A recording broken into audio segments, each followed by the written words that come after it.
The haunted bridal doll, Elizabeth. What if the most innocent thing in your home, a doll, dressed in white lace, smiling softly from behind a glass case, was watching you? What if that smile wasn't carved by an artist's hand, but by something far darker, something that wanted to be noticed, wanted to be remembered, and wanted to be free?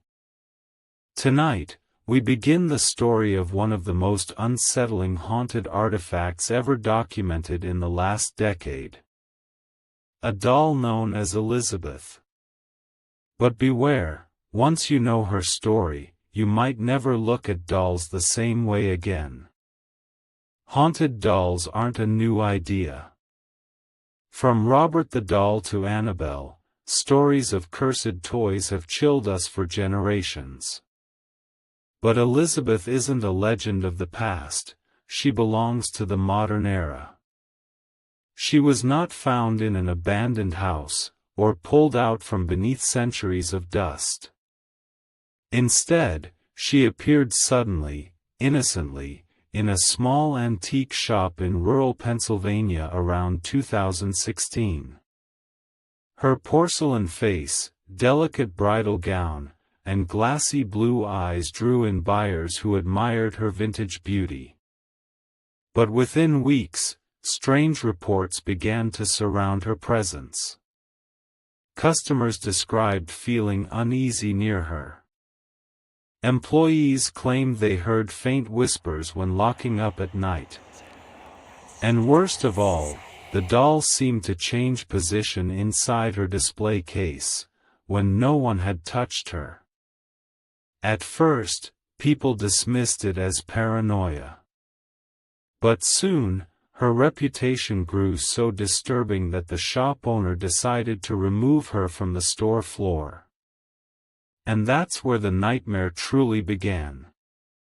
The doll's origins. Elizabeth's creation remains a mystery.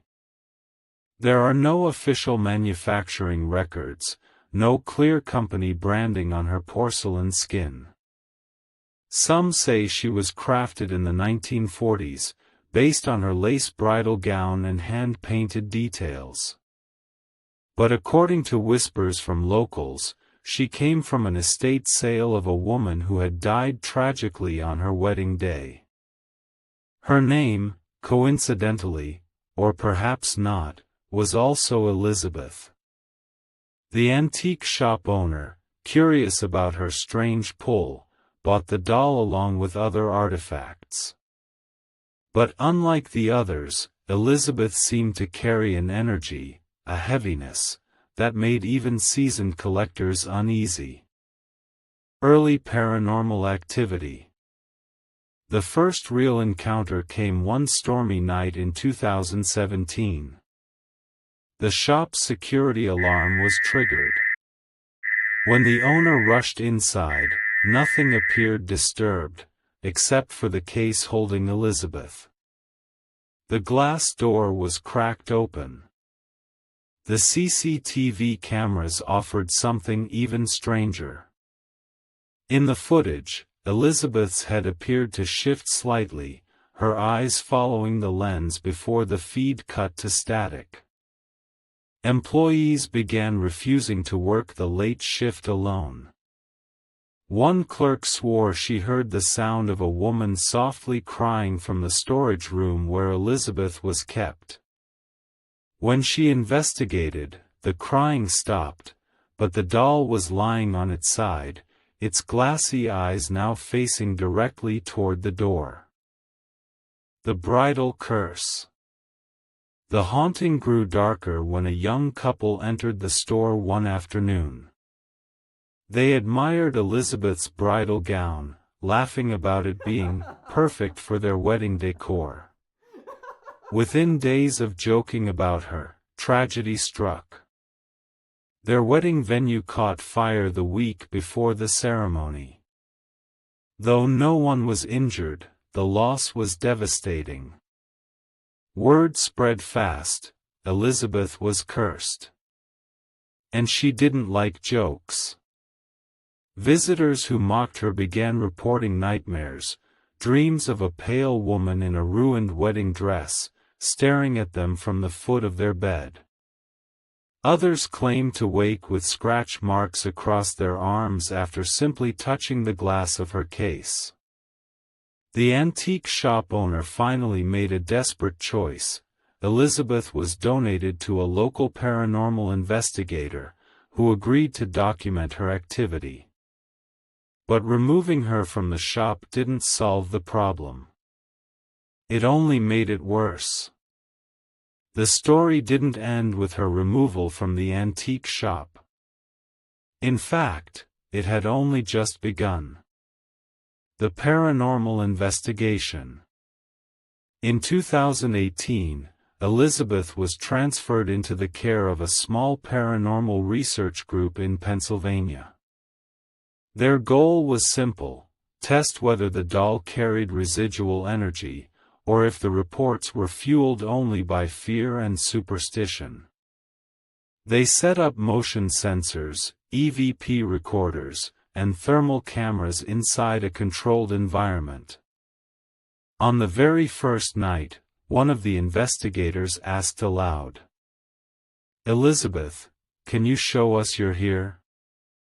The EVP recorder captured a chilling whisper, faint, but undeniable. The word was, "here." Skeptics in the group argued it was interference. But when they played the clip on loop, the female voice was unmistakable. And worse, it didn't match anyone in the team. Escalating encounters. As the weeks went on, activity around Elizabeth grew violent. Objects moved, books and candles near her display were found knocked over. Shadows seen. One investigator claimed he saw the shadow of a woman in a gown pass across the room, even though Elizabeth hadn't moved. Unexplainable injuries. Another reported waking up with deep scratches on his chest after staying overnight near her case. But the most terrifying moment came during a live stream in 2019, when the group allowed the public to watch Elizabeth in real time. Thousands tuned in, and at exactly 3:12 a.m., viewers swore they saw Elizabeth's lips move, forming words that microphones didn't capture. The chat exploded with panic. Some swore she mouthed, "Don't forget me." The bride in the dreams. Soon after, those who only watched her online began reporting strange dreams. One woman emailed the investigators saying she dreamt of standing at an altar, waiting for a groom who never appeared. At the end of the aisle stood Elizabeth, not as a doll, but as a full-sized woman, her face pale, her dress torn and blood-stained. She woke up in tears, her pillow soaked with what looked like streaks of soot. This wasn't the only report. Dozens of people claimed Elizabeth visited them in dreams, always in a wedding dress, always unfinished, always watching. Skeptics step in. Not everyone believed. Local skeptics dismissed the story, claiming it was a mix of suggestibility and folklore. But one professor of psychology who visited Elizabeth privately admitted something unsettling. "I don't believe in spirits. But when I looked into her eyes, I felt watched, evaluated. That wasn't porcelain. That was presence." Even the skeptics couldn't fully explain the growing evidence. The final experiment. In late 2020, the investigators tried one final test. They placed Elizabeth inside a sealed case, surrounded by salt, iron nails, and protective charms, traditional methods to contain negative energy. For the first 3 nights, nothing happened. No movement. No whispers. No shadows. But on the fourth night, every camera in the room failed simultaneously. When the team rushed in, they found the salt circles scattered and the case door slightly ajar. Inside, Elizabeth's porcelain face had changed. Her painted smile was gone, faded, cracked, replaced by what looked like a frown. The team swore they never touched her. Yet her expression was unmistakably altered. From that day forward, Elizabeth was locked away in a private collection, never shown to the public again. So who, or what, is Elizabeth? Is she truly the restless spirit of a bride who died too soon? Or is she something darker, a parasitic entity using her porcelain shell as a vessel? We may never know the full truth. But one thing is certain. Elizabeth is not just a doll. She is a story that continues to haunt anyone who dares to speak her name. And maybe, just maybe, tonight she will appear in your dreams too. This has been another chilling story brought to you by the Boogeyman. Where nightmares are real, and legends are alive. If you dare to uncover more true horror stories, make sure to like, share, and subscribe. Because this is only the beginning.